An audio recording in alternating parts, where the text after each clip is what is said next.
Hey, it's me, Anita, coming to you with a collab hosted by Poetspice.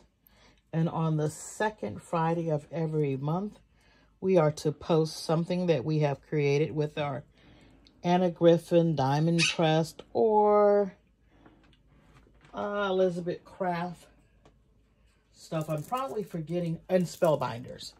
We're to post something that we have made with our supplies. Sorry about that. And for this month, I visited Griffin. Bringing it up so you can see it. All right, that's what I use this month. And here's the card that I made. That's the card.